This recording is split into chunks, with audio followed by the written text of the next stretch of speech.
Thank you for joining us on our journey through the Marvel Cinematic Universe's Infinity Saga. Starting with Iron Man and ending with Spider-Man Far From Home, this podcast will contain spoilers for any of the films in the saga. This is your one and only spoiler warning for all of those films. Our goal is to discuss the plot of the movie we're currently watching, but it's almost impossible to talk about these great movies without bringing up what makes the others so great. Consider this your one and only spoiler warning for any of the movies in MCU's Infinity Saga. If you have any desire to see those movies, which you should, they're amazing, before hearing of the opinions of two regular Dans in their 30s and 40s, leave now and go watch them. They're great. Then come back here and listen to our take, because we have a lot of great and interesting takes. This is also your one and only adult content warning. This podcast will contain mature language and adult situations. Our goal is never to offend or alienate. We believe that there can be comedy in everything, and everything should be discussed with an open mind. So please take anything we say with a grain of salt. Thanks for listening. That's amazing. Hey, Dan. Yeah, hey, Dan. How are you? Oh, man, I'm holding in there. Holding it in. That's good. I think we're all trying. It's gonna be released later. It's going to be epic. How are you? This is Discussing Dan's.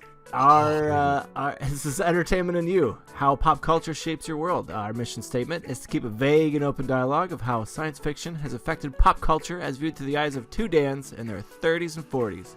No topic is too off topic, and no opinion is wrong. Today, Dan, we saw a little lighthearted, more of a lighthearted movie than when we left off. Yeah, this is a great movie. That's like family-friendly affair. So we're on the 11th movie in our Infinity Saga, AntMan, directed by my notes. I got IMDb, bro. Peyton Reed, but it was originally directed by Edgar Wright. Right, he walked away. He walked away halfway through. So it was finished by like Joe Cornish and Adam McKay and Paul Rudd. Attributed screenwriter. Yes, Paul Rudd and Adam McKay are two very well-known comedy writers, so you could tell that came out very much in this movie, which was great. It was priceless movie. I loved it a lot, and yeah, like you said, it's for a younger audience, but it still doesn't like pull its punches so much to where adults aren't going to enjoy it. It's like Shrek.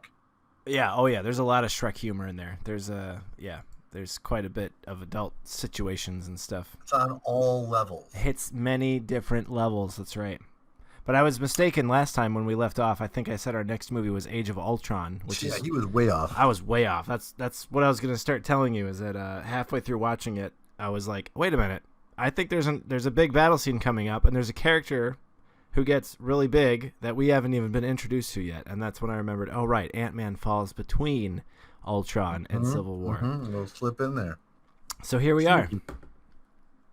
But I like this movie. I mean, first you see Paul Rudd getting out of Ant-Man, Scott Lang getting out of jail. My first impression with Lewis, the guy who picks him up, while he is, and they are great characters, I can't see them. I can't see them actually hanging out prior to this movie. I just they don't seem like they're chums. They seem like they've met for the first time in this movie. Well, their on-screen chemistry definitely begs to differ. It's a good relationship they have. Well, that's a difference in opinion on this Dan Discussing Dan. I just think that I think they say they're aligned, but I don't think that they actually have great chemistry. I mean, like, I think Paul Rudd is able to go along with any comedic scene, but I don't believe in my heart that Paul Rudd was a burglar beforehand and was hanging out with these guys on the reg and doing regular jobs burglarizing. And I don't actually recall if they were friends before that or not. It seems like they are, but he said at the beginning of the movie when he picks him up, he's like, I'm not going to leave my cellie hanging. So I'm not really. Oh, so maybe they're cellmates instead of previous workers. Okay, so then maybe they're not supposed to have established previous chemistry, and I withdraw my whole statement. Well, that's what I'm saying. And it seems like, though, later in the movie that he goes to him for jobs a lot, and he knows his whole story and stuff like that. Right. But I don't know. It seemed to be hard to tell halfway through. I was like, maybe they did know each other before his stint in San And with Quentin. a lot of rewrites, maybe this was just a part that was kind of blurred. Yeah. But, I mean, first of all, this movie, of all the movies, of being a comedic one, coming in right out of the gate with a CGI. I think it's the first movie to do young actors, CGI'd in the Marvel franchise anyway. Yeah. De-aged Hank Pym looked really, really good. Oh my God. So good. And I gotta say, casting Michael Douglas as Hank Pym was perfect. Oh yeah. I mean, Michael Douglas, I don't know if it's because he's the son of Hank Douglas, or what is it? Is it Hank Douglas? I don't know. But he's the son of a very famous larger actor back in the day. But do you see Michael Douglas in the movie The Game? Oh yeah. Where he was some rich executive that owned everything, and he was just used to running his life like crazy, and then something else was to take control from him. Yeah. And but he was so perfectly cast in that game because Michael Douglas, in my opinion, his resting face is contempt for everybody else. He's like, I am better than all of you. And that's exactly what Hank Pym needed. That's what the Hank Pym character is. And I'm just saying, he's really well cast. Oh, extremely. I mean, from the get-go, when he's like defending his wife's, you pick up quickly after the back and forth between him and the other people from S.H.I.E.L.D. that his wife has died. Howard Stark and Mitchell Carson. Mitchell Carson, who is revealed later to be in Hydra, set up now, which is perfect because he's all eager to get his freaking Ant-Man suit. Yep. And while Stark, not a Hydra member, is like, we'll work with you however you want, but the other guys wants his stuff, and it's obvious. And then he calls out he couldn't protect his wife, and that was an awesome scene too. I like that. Yeah, slams his face against the table. I was gonna say it's a great scene to establish future motivations later in the MCU. Yeah. Oh yeah. There's a lot of actually pretty good establishing things that this movie did. But the other thing I didn't understand, and it comes into play later, so he slams his face, right, in the very beginning of the movie, Michael Douglas. Right. Towards the end of the movie, and I'm jumping basically to the end of the movie, he says, he's like, oh, hey, Hank, how's life been treating you, or what? He says something along the lines of, how's your face? Yeah, and Hank responds with, how's your face? It's like, I get that for the sake of the audience, like, it had just, Right, that's what your history of those has been established, sure. Yeah, but that was 20, 30 years ago. Yeah, is he really going to pull that out of his pocket after 20, 30 years? No, I doubt he's even thought about him slamming his face against the table. But maybe he has. I don't know. True. Well, I'll tell you this, though. I think established in the Marvel Comics that Mitchell Carson guy is actually an established baddie. And I think that his face is mutilated or like half scarred. And I think that they put that scene in there not only to establish Hank Pym as being a badass and a brute, but also to establish that this Mitchell Carson guy and his face scar could have started here, or this is as much of a face scar as we're giving this character. Maybe that's why Edgar Wright left it to Peyton Reed, because he thought maybe there was too much studio meddling, but this movie seemed to be a departure from everything, at least a step off. They definitely mention, I know Hank mentions what does he say? He's like, the first thing I think we should do is call the Avengers. And Hank then explains that they can't. Oh, that's Hank, or that's Mitch Carson, huh? So he was S.H.I.E.L.D. and then he gets his face melted off. I mean, I think they did a light job because Mitch Carson in the comics, his face is half of his face is all scar tissue. Yeah, it's pretty gross.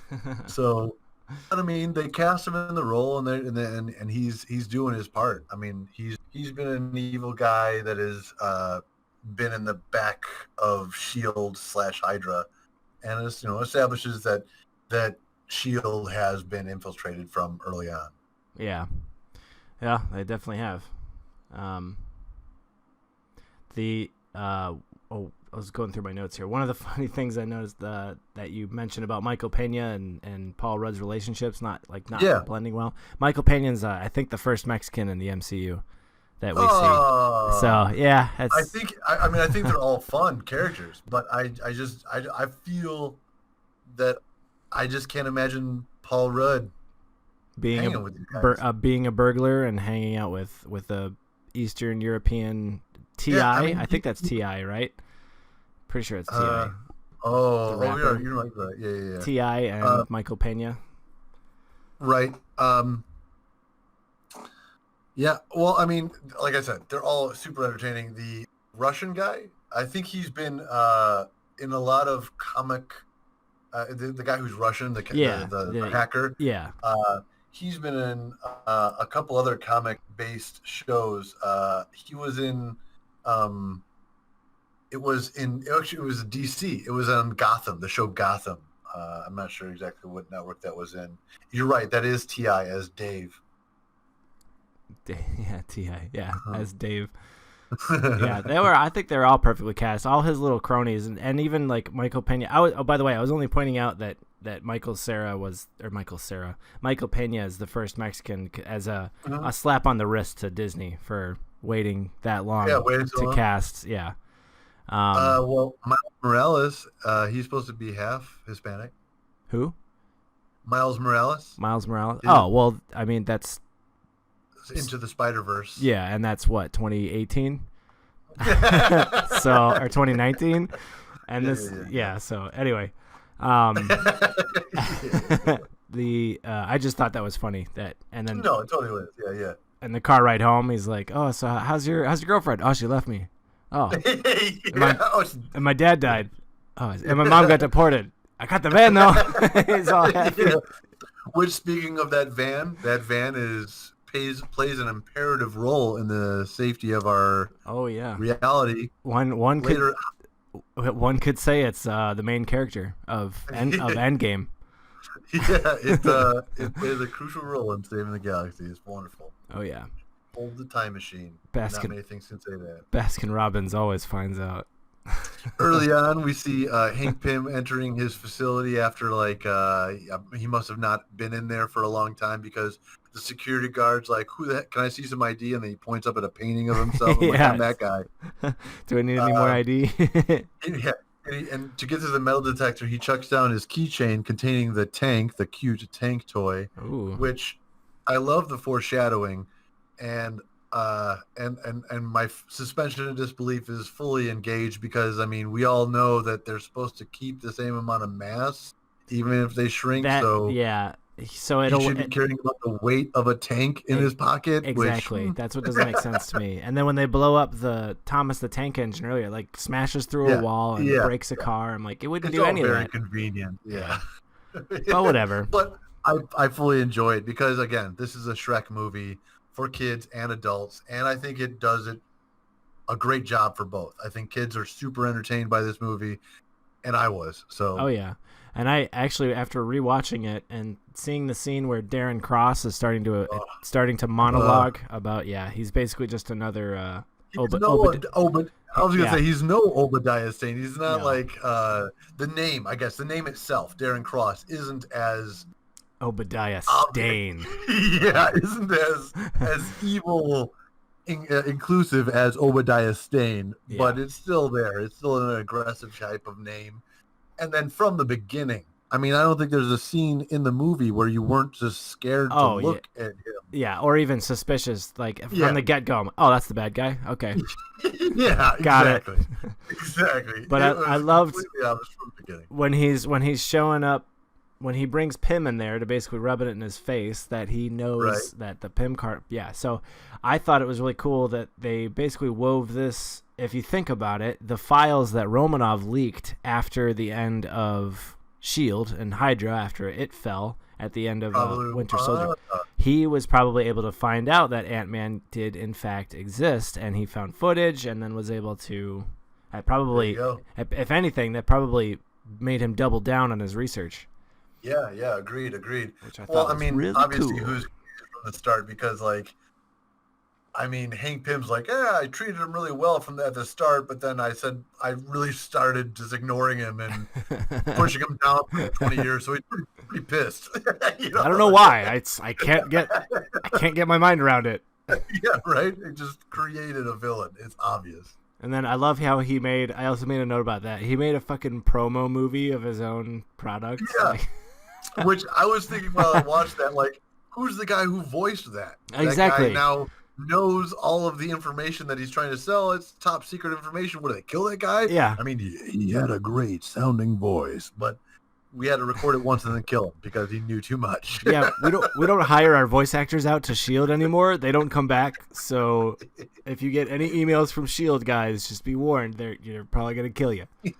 They're doing some probably internal promotional video for something super secret, and you're going to die. Yeah.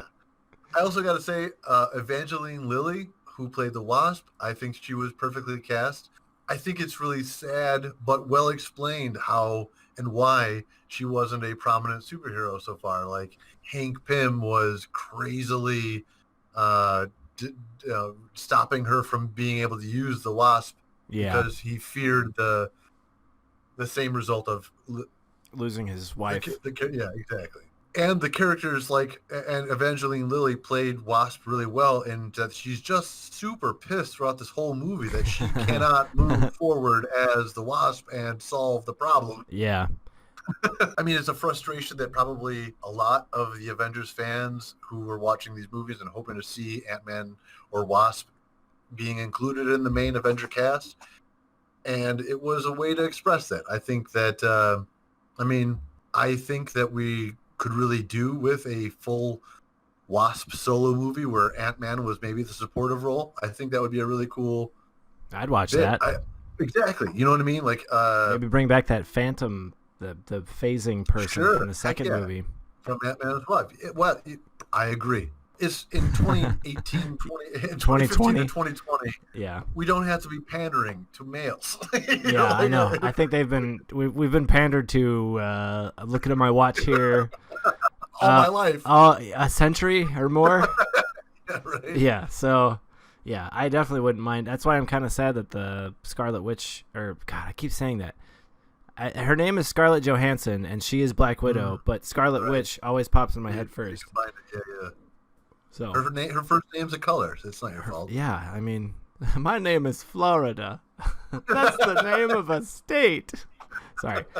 Every time I hear that, every time somebody says that's your name, I always think of that stupid bit from Family Guy. Anyway.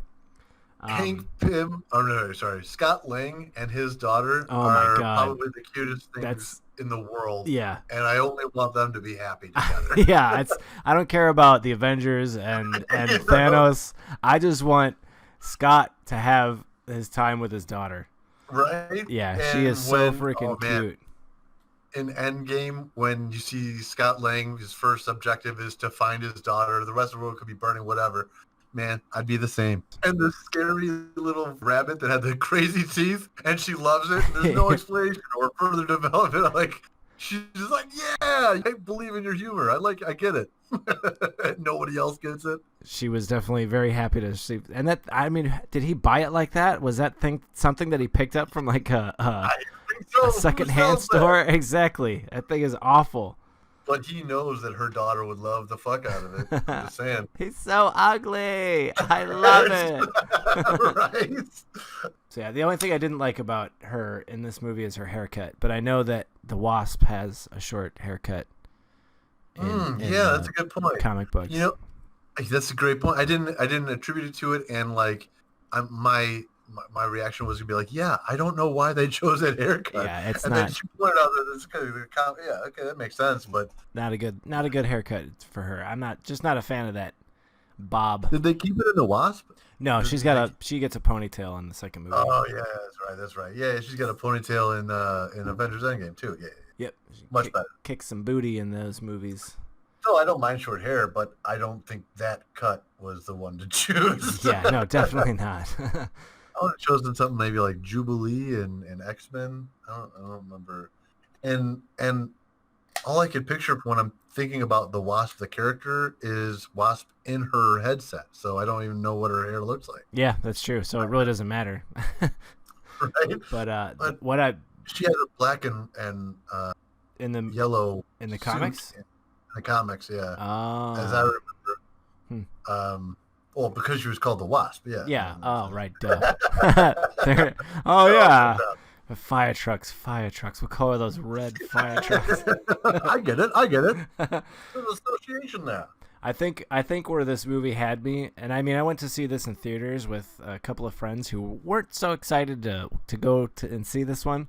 But I think where this movie had me was when they show Michael Pena describing how he came across the information, and basically them using his voice to match over the people's lips. Is that just like did they just find that the way Michael Pena talked about telling stories, it was hilarious, and we're just gonna go with that? In a couple of interviews, I heard that he said he bases his character in the movie on his own actual friend who talks like that. Okay. So he'll tell stories. He'll be like, "Hey, so I met this guy, right? And we went up to this place. And we got up this thing." Like he just talks like in really quick segments.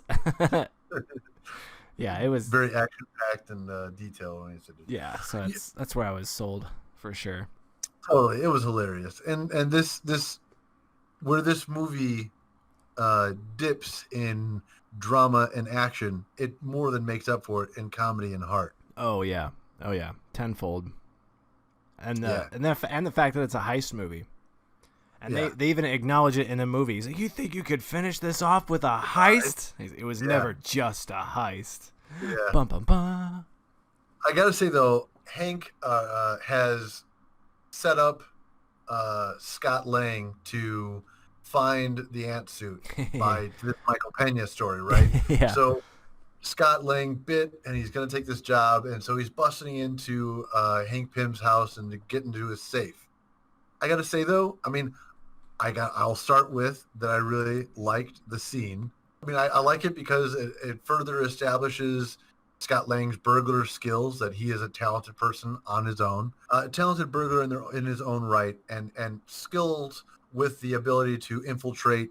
I mean, I think that the safe scene is important in that sense.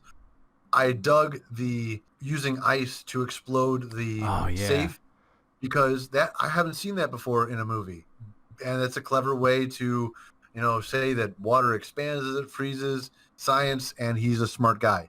But I wish that they would have used something other than the fingerprint. Oh yeah, no, because that's been used in so many other movies that it's just tired at this point. Yeah, I wasn't a big fan of seeing that trope, and then the way he did it too. Like, I mean, I'm nitpicking at this point, but he held tape over a stove and expected just the glue to solidify, not the tape to melt. Not gonna work. I'm sorry. Right. Yeah. It was. I mean, I understand that they were in a writing crunch, but it's something that I noticed as a tired trope. Yeah, but he gets the suit, and he doesn't like it. It's a biker suit, and he's upset, but he takes it anyway. And he's quickly surprised in his own bathroom that it's a special suit. It's a superhero suit. He's confused about it right away, but the scene in the bathroom made me realize another thing I really liked about it. The suit is what makes him powerful, like Iron Man. Yep. The things that it can do by shrinking and enlarging is, I don't know, potentially more grandiose than Iron Man. I would say so. The technology, in my opinion, is definitely more grandiose. But to draw it back, it has charges. It requires Pym particles. Yep. I love it when they build in limitations and exceptions and weaknesses into our heroes. We don't want to feel that our heroes are omniscient and they can just decide, like Superman, how they want the future to unfold. Oh, he's allergic to the rocks from his home planet. Yep. Yep. If he gets close to him, it's just, he just gets tired, and he can get shot like a normal guy. Yeah, good one, guys, in the 1950s, writing Superman. Good one. Right? But I'll counter my appreciation of the AntMan suit with the crazy ability to mind control ants. Yeah. I find that to be disconnected from the shrinking ability. I didn't do that any research, but I was curious to know if that happens in the comics, because it seems like a useless power in the comic books. It definitely he definitely gets around by flying on ants in the comics Oh my God. And utilizing the ants as a thing that he controls. And it is not, I don't think, well explained in the comics. I think the viewers are just supposed to, he's Ant-Man. You get it? Yeah. But you get it? That whole ant thing? Do we have to go any further into this? But they try really hard to explain it in the movie by having the pheromone releasing brain electromagnet yeah device that they just put on their ear. It's a hearing aid. I'm glad that they do something with explaining this power, but it is loose. It is what? If you could just mind control ants, I think that'd be a bigger useful thing than just for Ant-Man solely. Then you could have a suit of ants and be Also, is that moral? I mean, these ants, they only understand what to do based on these chemicals. So you're just hijacking their existence and telling them what to do? But you're taking away freedom of choice. No, you're absolutely right. But we justify it by naming one of them Antony. Yeah, and then having feelings at the end when he gets shot. That's how we're going to make that trade-off. We don't treat 247 any worse than 248. No, but Antony, we're going to cry about. Yeah. Yeah. Silly. I mean, it's kind of funny because in the beginning, Hank Pym is like the first. You could probably, I think there's maybe an honest trailer out there, but they make fun of the fact that half of the movie is like a bunch of science words that don't actually sync up. And the second movie, it does an even worse job of them just saying quantum all the time and all this shit. But yeah, totally. I am on the side with you that I'm glad they at least tried to give some explanation. Yeah, I mean, ultimately with the ant control and the ability to shrink and enlarge, I think the MCU did a really good job at incorporating Ant-Man as a character, as a tangible character, someone that we could actually believe, even though they can control ants with their minds and shrink. Yeah. Scott Lang and Paul Rudd are just too real to us already. Great, wonderfully cast. So you mentioned the bathroom again. Lewis, his friend, Michael Pena. So as Paul Rudd's in the bathtub and he's shrunk and he's tiny, Pena walks into the bathroom and opens the shower kind of aggressively, I gotta say, and then he turns on the hot water. That's not how you open the shower. That's how I open the shower. Yeah, you gotta make sure there's nobody there. Shing. Okay, all right, and then he turns on the hot water, and then he goes and sits down. Probably to take a number 2.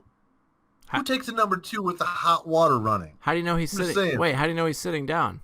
He drops his whole pants. You see the pants drop to the ground. Probably to take a shower. Oh, well, I thought he was also in front of the toilet. It's funny it's funny that your mind automatically went to take a dump, even though he turns on hot water to get the hot water going. Well, that's where my inquisitive mind kicked in. I was like, if he just started the hot water, why is he going to take a dump right now? Take a dump pre-shower, of course, but you don't start the hot water. That's just wasteful. I love pooping in hot steam. Don't you? No, yeah, but when it's hot and humid, oh man. Sometimes. If I could poop in the jungle, I would, but I can't. So I gotta steam up my shower. I really love humidity on my bum. That's great. But yeah, that's a Shrek joke right there. So, right. Oh God, also, Lewis, I don't want to see this. I'm kind of obsessed a little bit about the shower scene. So he and he gets out of the shower scene and out of the Michael Pena either dropping his pants for a shower preparation or a dump. I'm not saying either one of us is right or wrong. But he falls to the floor cracks and into the apartment, through the plaster of their ceiling, onto a record player. Yeah. Oh, yeah.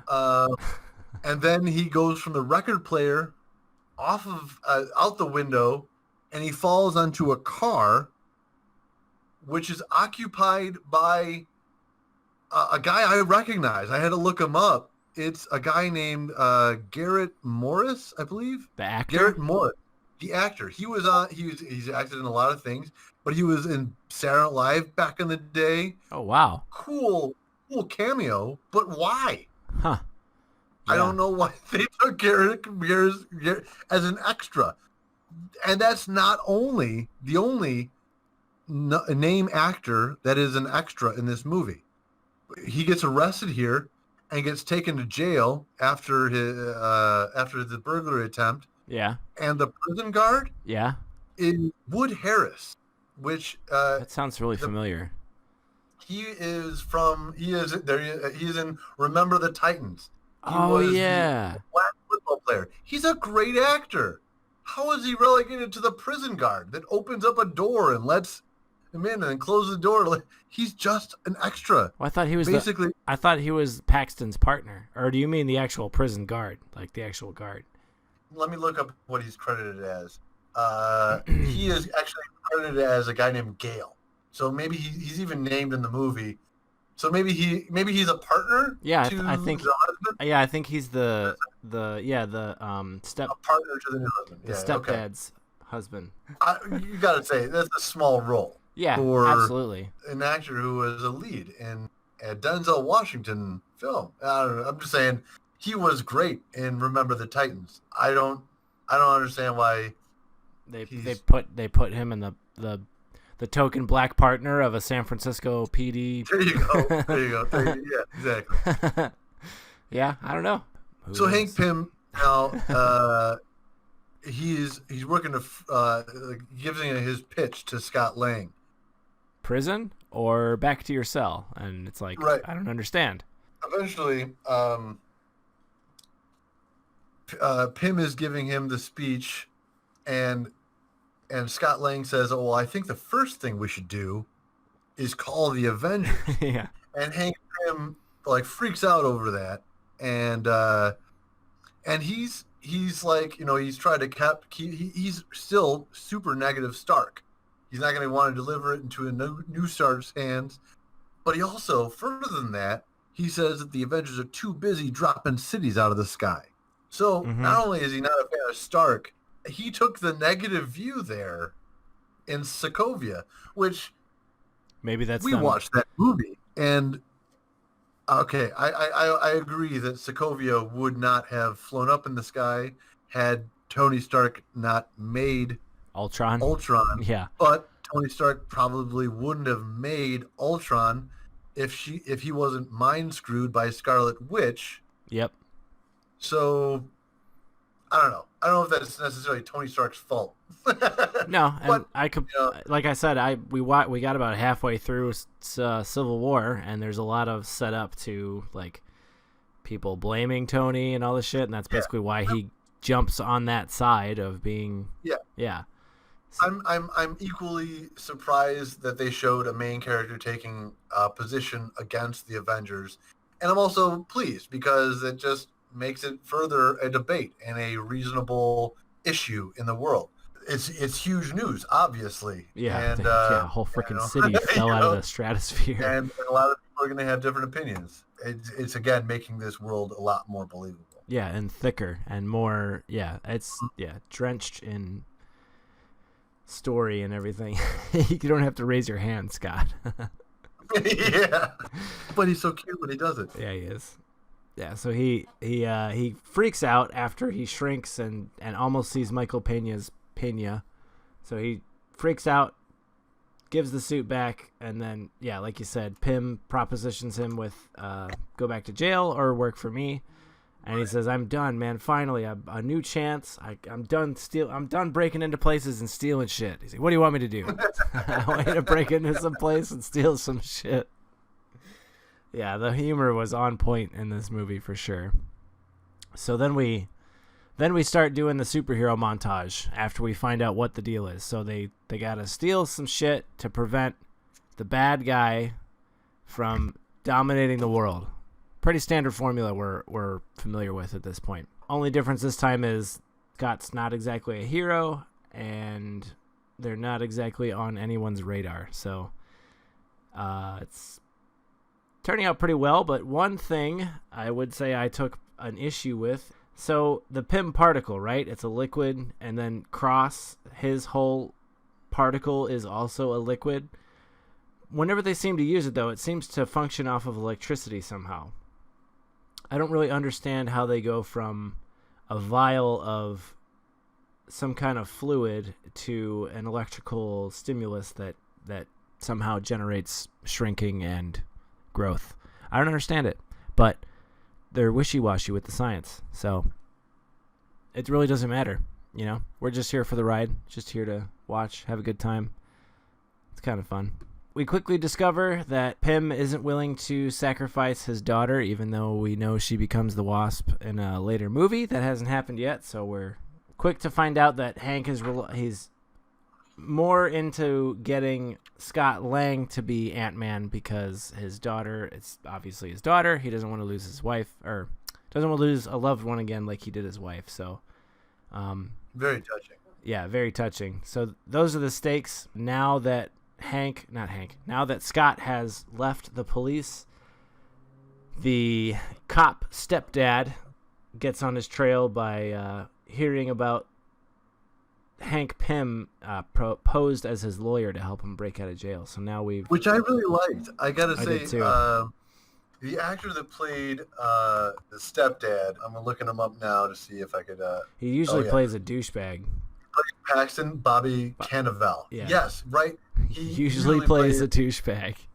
Right, he's got like a face for that, but here he's super altruistic and pretty much a nice guy.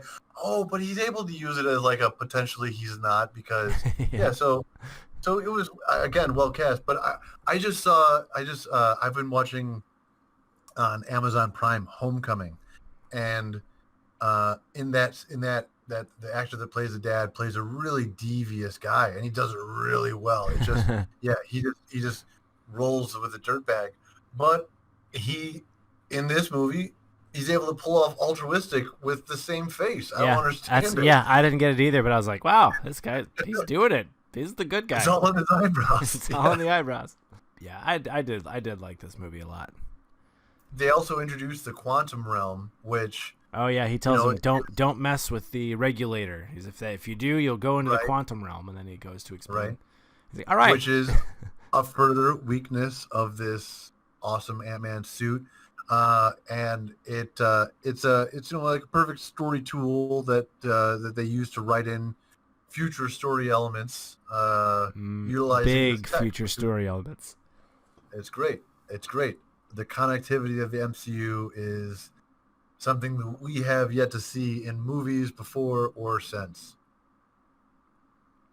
The flashback with Hank and Wasp. I think the original Wasp, in the comics, I think the original Wasp was named Maria. I don't remember what they named her in the MCU. It might be Maria. Hope. Hope. Oh, Hope Van Dyne. Yeah, that's right. No, maybe that's the daughter. Hope Van Dyke is the daughter. It's played by Janet Van Dyne. Michelle Pfeiffer. Yeah, Michelle Pfeiffer. Janet. Okay. Yeah. I'm not sure where I got the Maria from. I think that was from. I looked up Ant-Man on Wikipedia, and I think that it said that his first wife, was named Maria Trevaya. Was a political dissident in Hungary. So I don't know that story, but it's different. Well, the MCU is they've taken what they like and had some liberties. Beautifully. Yeah. I don't remember when it happened, but I remember there was all these comic book nerds. I shouldn't say that. There were people who feel strongly about comic books. Nerds aren't bad. That's true. That's true.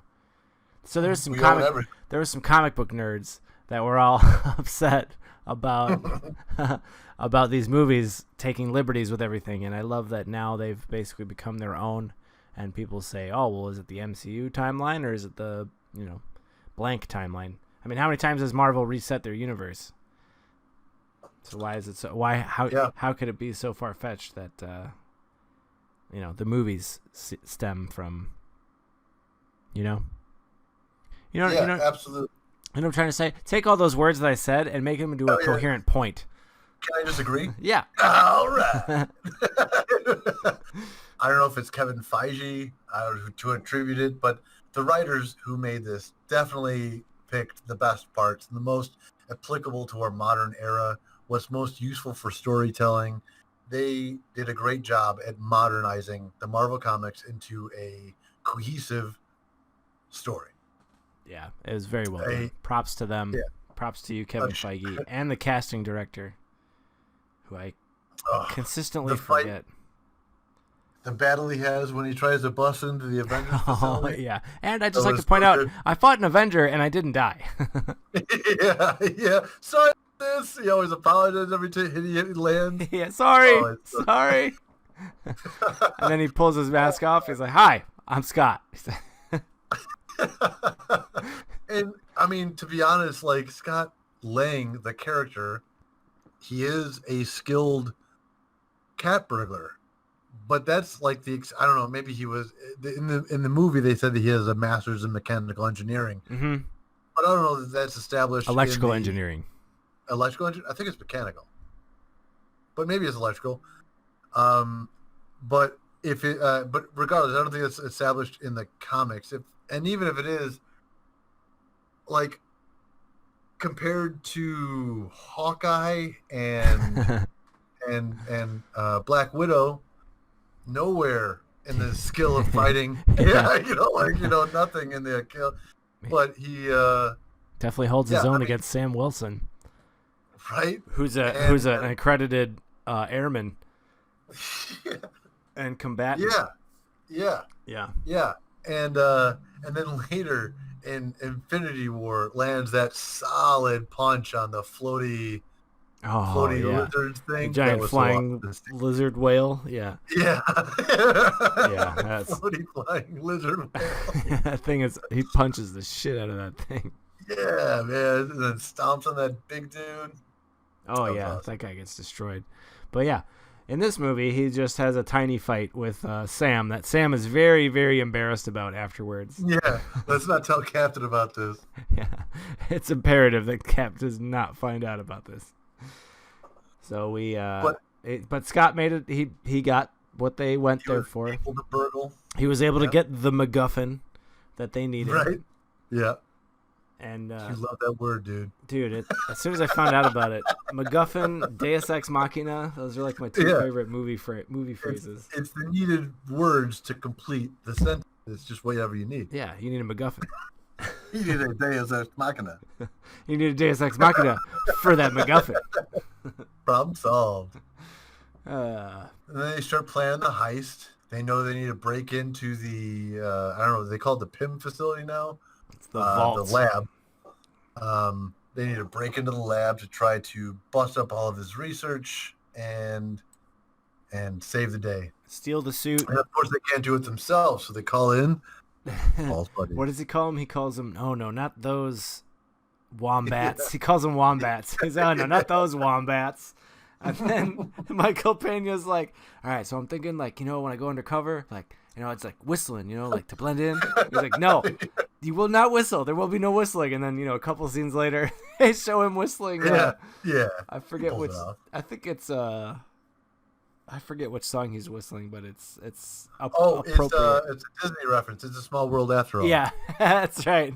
Very appropriate for the movie, and I thought that was great. And another thing about Michael Pena, so relative to the movie, so his character in the beginning of the movie, when he gets his buddy Scott Lang out of prison, he's I wouldn't leave my cellie in there. He says, yeah, these guys have the weirdest goodbye rituals, right? It's like punching each other. Yeah. So he's like, yeah. He's like, I'm still the only one to knock him out, though. So that, in the very beginning of the movie, we establish that Michael Pena, he can cold cock a motherfucker, a big motherfucker, too. So later, when he's like, oh, the big boss man, he said to, patrol the area. So, here I am, or secure the area. So then the guy is like, I'm the boss man. He cold cocks the shit out of that dude. Yeah, right. So that in my head, I was like, well, we already know he can knock the hell out of that big dude in the jail. So we know he's going to knock this big security guy out too. Yeah. I'll say this is an MCU movie, and it's made for kids a little bit. It's not given the scale of drama as I mentioned earlier, but it is still light years ahead of Justice League or Superman versus Batman. Oh yeah. Or none of this feels unearned. Like you're saying, all the scenes in this was earned. Yep. This movie went through a whole bunch of rewrites, and it still feels came out with a good movie. Yeah, it still came out with a good movie. With the DCU, I am so sorry that they can't make a good movie. Their cartoons are great.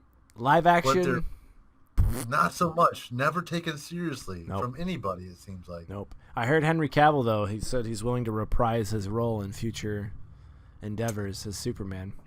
Yeah. I mean, and boy, can that man! Ooh, Lord. He was a great Superman. He's a great Superman. Oh my.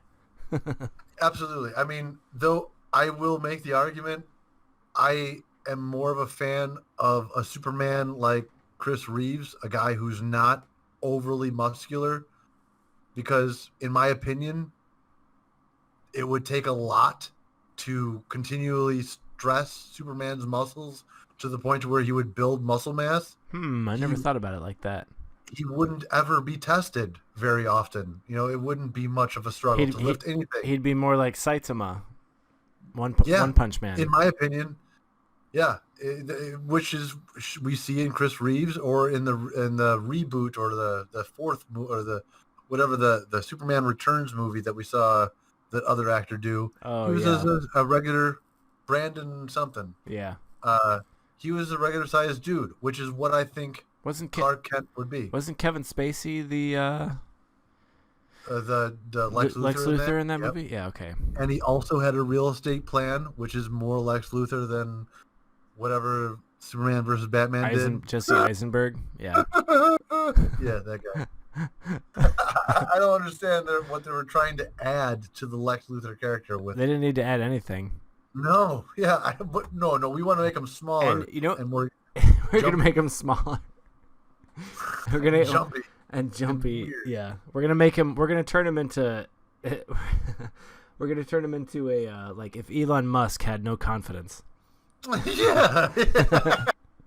Elon Musk already doesn't have confidence. If you see him, he's like stutters a whole bunch. He says what he wants to say. He doesn't elaborate very much. He doesn't want to be talking. He wants to be doing. But he does his best, and I like it. You know, I'll take it. But I mean, he's not a public speaker by any means. I'm just saying. Just imagine that with less confidence, and that's there you have it. There's Jesse Eisenberg. There's our Lex Luthor.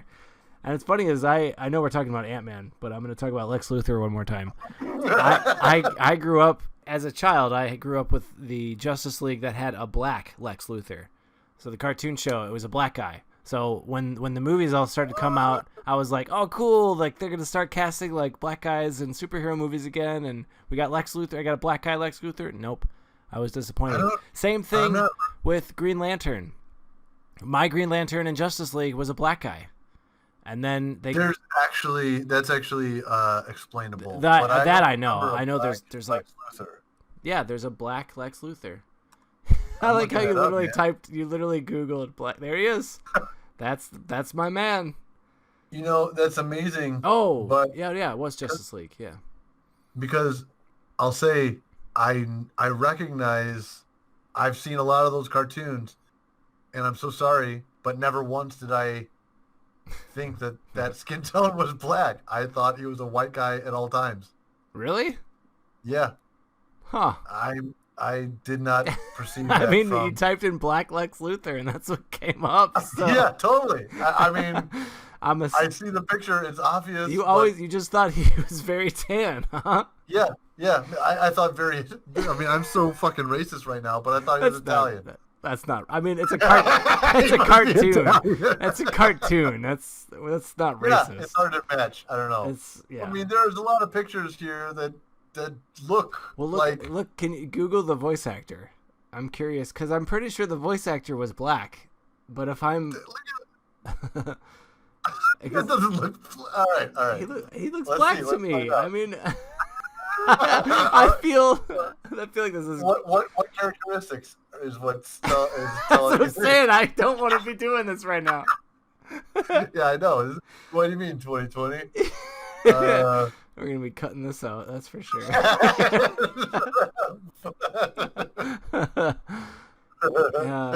Oh, it's Justice League, right? Yeah, Justice League, Lex Luthor, actor. I'll leave out Black. There you go. Oh no! Justice League cartoon. He says, "Oh no!" Jesse Eisenberg pops up. Oh no! What about the cartoon? Says Black to you. Clancy Brown! Yeah, I love that guy. And yes, that is totally his voice. Damn, huh? Clancy Brown, I love that guy. Man, I'd love to meet him. Am I cartoon racist? Yeah, big time. Is that what we're discovering right now? We both are. I mean, obviously, I whitewashed him. He was supposed to be black, and I thought he was white the whole time. So he is supposed to be black, though, right? Well, I googled Black Lex Luthor, and that's exactly what came up as the images. So at least Google thinks so. All right. Well, I'm gonna leave some of this in because this is some insightful. This is conversations people should be having. Yeah, we want your insights, YouTube. Please give us your input. Please let us know if this is racist or not. We don't intend to be. We don't intend to be at all. I honestly, I mean, if he is black, I was right. Great. If he wasn't, oh no. I don't. These are just Dans in our 30s and 40s. We don't know what's going on. That's sure. I'm barely aware of my surroundings right now. Getting back to AntMan, I gotta say, this guy looks a lot like Lex Luthor. This bad guy, he could have been cast as Lex Luthor, and I'd have bought it any day of the week. That's true, though. He does have he's got the anger face for it and the bald head. Yeah, that's the actor. There is. Let me find him. He should be high up on this list. You think so? Corey Stoll. Corey Stoll. Corey Stoll. He's been in a few other things. Probably as a bad guy, right? Yeah, I do remember seeing him in House of Cards, and he was a manipulated guy. Sad story. No, yeah, he was just a manipulated senator in House of Cards, and that's the only thing. He definitely fits the bill. He fits that evil white guy in power trope. Looking down his history and see if I could notice anything else that I saw, man. Homeland. I didn't watch that. Oh, well then. Oh, he was in The Bourne Legacy. Look at that. Really? That's the one with Jeremy Renner. Oh. The one that he was with Hawkeye. Yeah. Oh wow. We're doing some 6 degrees of separation over here. Right? That's actually kind of interesting. He played Buzz Aldrin? What? I haven't seen this movie First Man, but he plays Buzz Aldrin. Wow. The First Man. Maybe that's a movie I want to see. Ryan Gosling. He plays Buzz Aldrin and he's not on the poster. That's what I'm saying. Like, he plays Buzz Aldrin and he's not on the poster.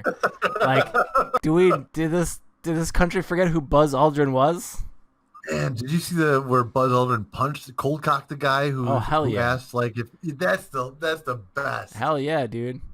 Question: if I've been on the moon, I'll fucking punch you in the face too. Yeah. So AntMan, it's great family friendly movie.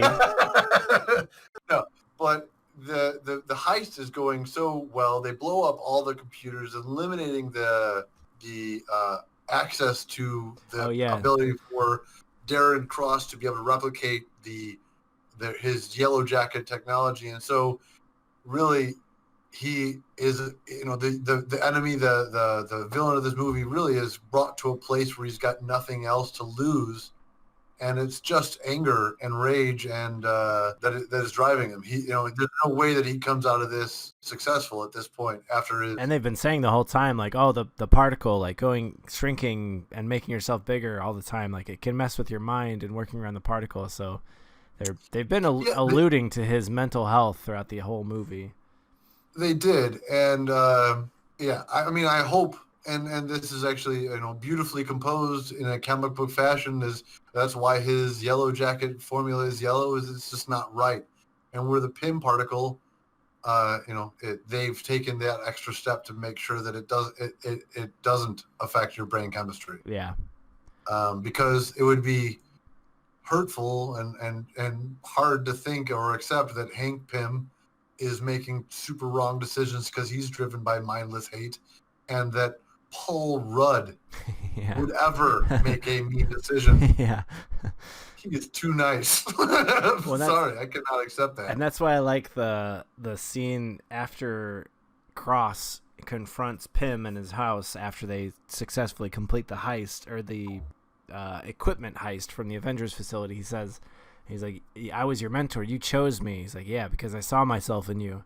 He's like, then why'd you push me away? He's like, because I saw too much of myself in you. It's like, yeah. So we know that Hank was probably, at the very least, conflicted, maybe by his orders given to him, but he's definitely the right guy for the job, because he knows when to step down when shit gets crazy.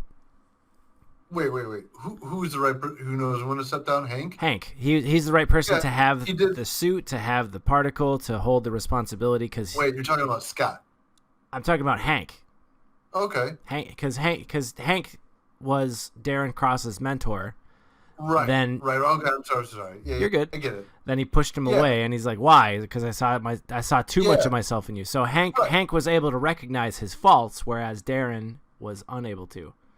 And continued in his pursuit for that particle, and well, eventually world domination. What we know of Hank prior was he wasn't necessarily a team player. He didn't really want to work with anybody else, but we also saw evidence of a lot of secret missions that he did. So he was, a useful spy for a long period of time who saved the world, likely on more than one occasion. And he quit, likely, when his wife was lost. Yep. So, he is... I don't think that he has necessarily... Yeah, he's not affected in the negative way that they were worried about. So what I'm guessing is that Hank Pym, back in the day, when he was going through the process, his formula started out yellow. And when he he worked those kinks out, and it turned red. Just to put it in plain color, right and wrong, simple binary terms, he worked those kinks out. He put in the extra work. He was driven in the concern of making sure this was done safely, as opposed to what Darren Cross is doing. I think we're saying the same thing. Yeah. So edit all that out.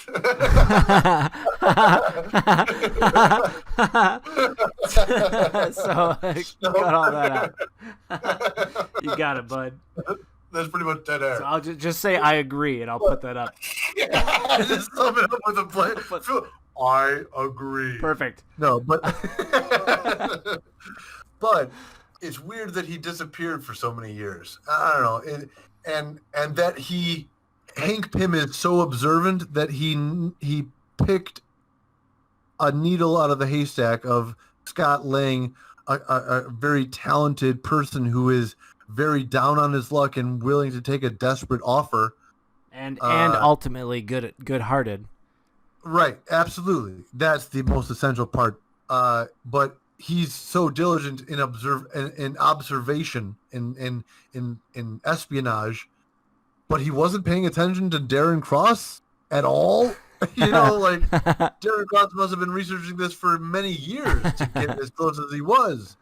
So to be blindsided as Hank Pym was by Darren Cross, that is beautiful plot convenience. And I accept it because this movie is awesome. And I want to see the battle on the rug with the Thomas the Tank scene. In the movie theater, I cracked up at this. This is a great action scene.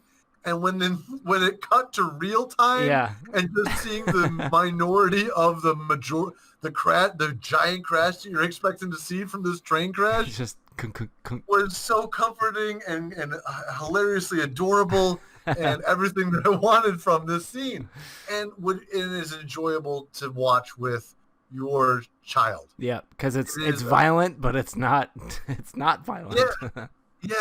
Yeah, it's awesome. Yeah, he cowers for the incoming Thomas the Tank Engine train, as you would in reality, and instead of it taking him out, it just hits him and falls over. I haven't seen a working Thomas the Tank Engine like that in a long time. Yeah, you usually have to push him yourself. I read that the people of Thomas the Tank Engine said that you could use this as long as it's not in any kind of negative or harmful way, and it wasn't. No, it was used it's a prop. wonderfully. It's just used as a prop. But like there's also an ant that became giant, and it was left. Yeah. That's a weird looking dog. Yeah, that must have been dealt with. I wondered if that would be a cool short to see what happened to that. So did you catch when he shrinks down to the quantum realm to take out Cross? Did you catch the silhouette of the Wasp? When I caught it the first time I was watching it. I mean, I think when I was watching in the theater with my daughter, I was beautifully lulled into that this is going to be an enjoyable movie for both me and Mackenzie. It's not going to be crazy, not going to be crazy complicated. That I saw the setups for the Janet Van Dyne disappearing, trying to saving, not trying to save, doing. Yeah. There's no try, do or do not. But saving the United States from the incoming missile that Janet Van Dyne did wonderfully. I saw the setup, and I kind of I saw where this was going in the theater, and I enjoyed the foreshadowing. Because again, MCU is doing a fantastic job. Yeah, they really are. I'm so glad that they brought. I mean, dude, the quantum realm plays such an integral role to. Of course, saves our timeline. Saves everything. Yeah, it's awesome, and it gives us a whole bunch more shows on Disney Plus. I also liked how they did the visual effects of him shrinking beyond. God, yeah. It shows like him at the dust mite phase, and then the cellular phase, and then it shows you at the like maybe a viral size, and then it shows you at it's just fractals. It's educated. I think it shows you like a scene that's like an atom, the Newtonian atom. So it's a symbol, but it's to tell the viewer that you are now the size of an atom, and it keeps going. It's just exciting. And then it finally gets to a point that's like fractalating crystals. Reminds me of when I watched that Nolan movie with the Interstellar. Oh, Interstellar. When he went into the black hole. Never seen it. Which you should. Oh my gosh, we got another podcast on that. That's what everybody said. No, but it's a very interesting moment in which it's like kind of an interesting concept of what existence could visually look like in between moments of time. I love it. That's crazy. And I think that it's as a person I'm enthusiast of physics and knowing what the Planck scale is all about. I like to visualize this. This was exciting to me, and I bet Neil deGrasse Tyson would agree. Yeah, this is really cool, and I loved all the visuals and stuff. Like like you said, when you see him shrinking, there's he passes by a tardigrade, and like you said, the dust mite level, and then then it's educational, baby. Then he eventually MacGyver's his regulator. Like not even MacGyver's, he just shoves a enlarging disc in the belt and pushes the button. I was so tense when I felt that he had lost it, that it had gotten out of his grip, and that he was going to watch it drift away. Oh my God. For all eternity. Yeah. Oh, I was extremely like, don't drop it. Grab it. Yeah. Tense. Yeah. Oh man. And then he reunites with his daughter. Beautiful scene. It's just a really touching, warm movie. I loved it all around. I give it 10 out of 10 Dans. 10 out of 10 Dans. Oh, that's a great scale. We give this movie 10 out of 10 Dans. We'll say it's a wholesome scale because that's what it's about. Bring your kid. Go in looking to be just in for a warm experience, because that's what it is. Unlike Civil War and a lot to unpack. Other movies that could be a little darker, intenser, and have feels that are of betrayal, stuff that are like too intense. Yeah, this is a perfect one to, like you said, take your daughter to. Lighthearted at the end, and you still get, as a Marvel fan, you still get your interwoven plot line. Yeah, action. You get action. You get a heist. Oh yeah, it's awesome. Yeah, you get a whole heist Paul movie. Rudd and Paul Rudd. Paul Rudd has got my attention every day. So our 11th Stan Lee cameo, I'd just like to say, is the final mention of the story that Michael Pena is reciting to Paul Rudd about how Sam Wilson is asking about him, Right. which was hilarious. Yeah. But yeah, actually, I'm glad you stopped here because I skipped this first. So this is the movie when Marvel started splicing in scenes they've already filmed from future movies as teasers. Did you notice that? This scene is in Civil War. Right. Okay. I wasn't sure of that, but yeah, when we watch it next week, you'll see this is like it's pretty much right after Germany. I know a guy. Yeah. And then. Oh man, I can't wait for Civil War. Oh, fantastic. Well, yes. That was a fantastic movie. Dan. It was a great movie. Well, yeah. Thank you everybody for sticking around. Our next movie is the 12th in the franchise. It is Captain America: Civil War, the third Captain America movie, which came out in 2016, and that one is directed by Dan and Anthony Russo. Ooh, they did so good. They did so good. All right, man. Well, I hope you all have a scientastic day. Oh, fantastic. I'm Dan S. as in science. I'm Dan F. as in fictional. And I hope you have a great day. Boop, boop, boop, boop. Ow.